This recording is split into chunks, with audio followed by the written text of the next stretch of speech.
ఎడారిలో ప్రవాహములు డిసెంబర్ 1వ తేదీ పాఠము. కాబట్టి దేవుని ప్రజలకు విశ్రాంతి కలిగిను. హెబ్రీ 4:9. విశ్రాంతిలో విమిడి ఉన్నది. యెహోవా వారికి విశ్రాంతి కలుగజేసును. యెహోవా వారి శత్రువులనందరినీ వారి చేతులకు అప్పగించును. ఆయన దీనులను రక్షణతో విజయముతో అలంకరించును. కీర్తన 149:4. తన తల్లి చాలా కంగారు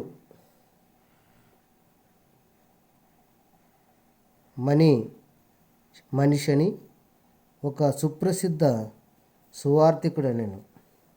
ఆమె అలాగూ కలవరపడుట వ్యసనపడుట మంచిది కాదని గంటల కొలది ఆమెకు బోధించేవాడు. కానీ ఆమె వినలేదు. తన జీవితంలో ఎన్నడూనూ కష్టములను ఎదుర్కొనని వృద్ధురాలి వలె తన తల్లి ఉన్నదని ఇతడు అనుచుండెను.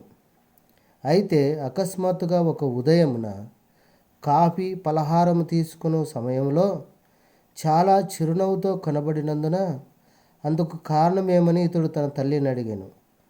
అప్పుడు ఆమె, నాకు ఒక కల వచ్చినదని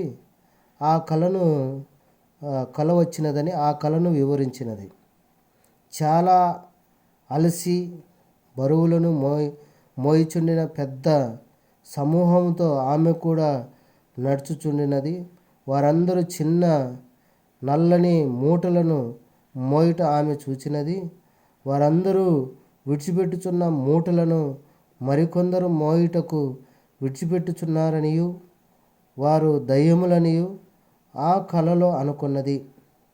ఇతరుల వలె ఈమె కూడా మోయుటకు బరువుండినది కనుక దానిని దయ్యము మోయుటకు క్రిందికి దించినది. తరువాత పైకి చూడగా ఒక ఆయన కాంతిగల ముఖముతో అటు ఇటు తిరుగులాడుచు ఆ మనుషులనందరినీ ఆదరించుచు బుజ్జగించుట చూచెను.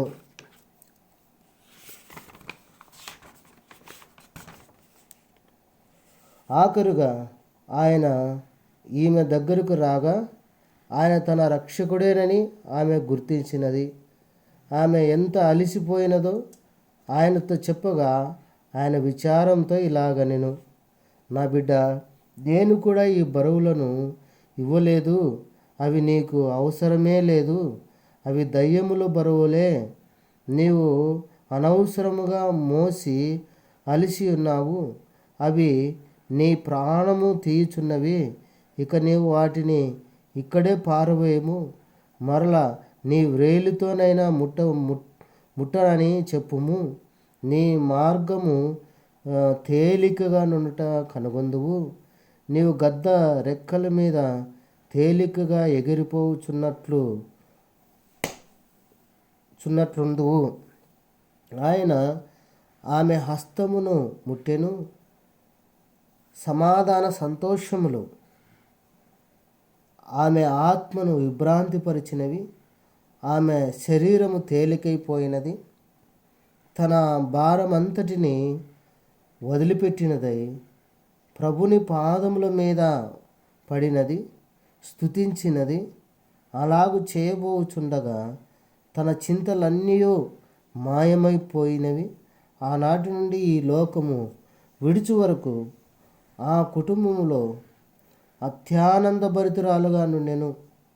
అలాగైతే రాత్రి గడియలు సంతోషంతో నిండి ఉండగలవు. ఆమేన్.